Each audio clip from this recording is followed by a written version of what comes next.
Jalur pantai utara Jawa yang melewati Jawa Tengah menuju Jawa Timur hingga hari ini masih lumpuh. Polisi kembali menggerebek BBM yang ditimbun di Subang dan Bandung dan menahan puluhan pelaku penimbunan.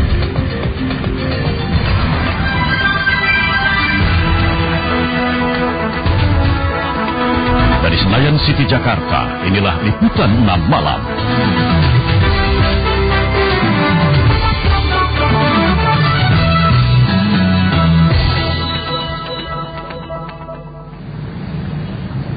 Salam jumpa saudara dari Senayan City, Jakarta. Kembali Liputan 6 Malam jumpai Anda dengan serangkaian peristiwa teraktual yang terjadi sepanjang hari ini. Karena itu pastikan Anda tetap bersama kami hingga akhir jumpa kita nanti. Saya Winnie Arno, segera kita jelang informasi pertama.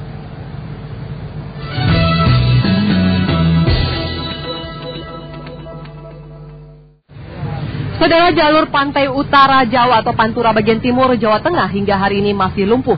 Panjang antrean kendaraan di ruas kota Pati menuju Rembang lebih dari 30 km. Para sopir memilih beristirahat sambil menunggu air surut.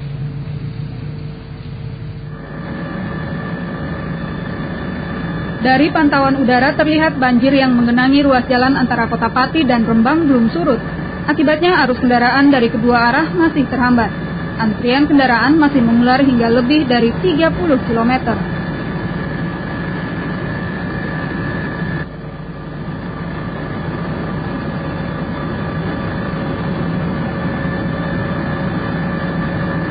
Antrian kendaraan seperti ini sudah terjadi sejak 2 hari lalu. Truk yang umumnya membawa barang dari Jakarta menuju Surabaya ini terjebak hingga tidak dapat memilih jalan lain. Mereka lebih memilih beristirahat dengan memarkir kendaraannya di pinggir jalan sambil menunggu air surut untuk dapat melanjutkan perjalanan. Ini mau ke Surabaya, Pati kan banjir, terus air di sini. Alternatif? Pak, jalannya sana juga itu gelombang, jadi lama. Oh, lebih lama? Iya, itu kan lewat sana banyak. Para pengemudi truk sebagian menolak jalur alternatif yang disarankan petugas dengan alasan jarak tempuhnya lebih jauh. Selain itu, kondisi jalan bergelombang menyebabkan perjalanan tidak nyaman dan mengundang bahaya. Kemacetan parah di jalur Pantura ini sudah memasuki hari ketiga. Meski masih dalam perhitungan, kerugian ekonomi diperkirakan mencapai puluhan miliar rupiah. Yudi Sutomo dan Taufan Yuda melaporkan dari Jawa Tengah. Pasokan sembako dan bahan bangunan ke sejumlah kota terhambat akibat cuaca buruk. Gelombang tinggi yang melanda perairan Indonesia membuat seratusan kapal pengangkut sembako dan bahan bangunan dengan tujuan Kalimantan dan kepulauan di Sumatera tertahan di Pelabuhan Sunda Kelapa, Jakarta. Kondisi ini, saudara, sudah berlangsung sekitar 2 pekan. Tersendatnya pengiriman sembako dan bahan bangunan ke sejumlah kota di Pulau Sumatera dan Kalimantan akan mempengaruhi cadangan sembako maupun bahan bangunan di daerah Bangka Belitung, Batam, dan Pontianak. Dalam hari normal, 7 kapal yang berkapasitas 200 hingga 300 ton ini setiap harinya diberangkatkan dari Pelabuhan Sunda Kelapa. Dalam 2 pekan ini tidak satupun kapal yang diberangkatkan karena tingginya gelombang mencapai 4 meter di perairan Indonesia. Sembako aja dibawa, ya cabai apa segala macam itu. Cari sayuran. Di Bangka Belitung susah dong Pak? Oh susah ini Pak, sekarang di Belitung Pak. Ya susah nih, barang-barang sembako susah semua di Belitung. Meskipun belum dapat berlayar, antrian truk yang memuat semen dan sembako ke kapal terus berlangsung untuk mengantisipasi jika kondisi memungkinkan untuk berlayar. Pihak administrasi Pelabuhan Sunda Kelapa, Jakarta belum dapat memastikan kapan kapal-kapal ini dapat diberangkatkan karena tergantung pada cuaca dan gelombang di laut. Satya Pandia melaporkan dari Jakarta. Di tengah cuaca buruk, sejumlah nelayan di perairan Labuan Banten tetap memaksa ke laut. Akibatnya belasan perahu nyaris karam dihantam ombak besar. Para nelayan di Labuan Pandeglang ini berupaya menghadapi tingginya ombak dan kencangnya badai agar bisa membawa ikan hasil tangkapan ke rumah. Namun tekad besar ini harus disimpan dulu, karena perahu mereka kandas sebelum mengarungi lautan. Bahkan sebagian nyaris karam akibat besarnya ombak menghantam. Para nelayan ini terpaksa melakukannya karena sudah hampir 2 pekan tidak memiliki penghasilan. Untuk memenuhi kebutuhan keluarga sehari-hari, mereka terpaksa berhutang. Kalau nggak ke laut nggak makan. Ini dapat penghasilan nggak di cuaca buruk kayak gini? Dapat tapi sedikit, kadang-kadang rugi, kebanyakan rugi. Tidak hanya keluarga nelayan yang menderita, tempat pelelangan ikan di Labuan juga kosong sehingga ikan juga langka ditemukan di pasaran. Para nelayan memperkirakan dalam sepekan ini ombak besar dan badai masih mengancam perairan Labuan sehingga memperpanjang masa libur mereka untuk turun ke laut. Agus Faisal Karim melaporkan dari Pandeglang, Banten. Tim penanggulangan lumpur lapindo DPR hampir dipastikan merekomendasikan kasus lumpur lapindo di Sidoarjo sebagai fenomena alam, bukan akibat kesalahan PT Lapindo Brantas. Kesimpulan ini akan mereka sampaikan dalam rapat paripurna besok. Dari seluruh fraksi saudara, hanya Partai Kebangkitan Bangsa yang menolak menandatangani rekomendasi karena menganggap kasus ini terjadi akibat kesalahan Lapindo Brantas. Jika rekomendasi tim DPR diterima, maka negara terpaksa harus ikut menanggung beban kerugian akibat luapan lumpur. Di pihak lain, warga yang tinggal di sejumlah wilayah yang tidak termasuk wilayah terkena dampak juga terancam tak akan bisa mendapat ganti rugi sebagaimana yang mereka harapkan. 5 korban lumpur lapindo siang ini mendatangi Komisi Nasional Hak Asasi Manusia. Mereka minta Komnas mencegah keluarnya rekomendasi DPR yang menyatakan kasus lapindo sebagai fenomena alam. Konsorsium Rakyat Miskin Kota (UPC) yang mendampingi korban lapindo khawatir jika rekomendasi DPR diterima, maka beban biaya perbaikan akibat lumpur lapindo terpaksa akan ditanggung negara. Kan akan menyengsarakan seluruh warga negara Indonesia itu, dan itu akan menjadi presiden buruk karena terjadi impunity. Orang yang melakukan tindakan pelanggaran hukum bisa bebas begitu saja, tidak ada tanggung jawab.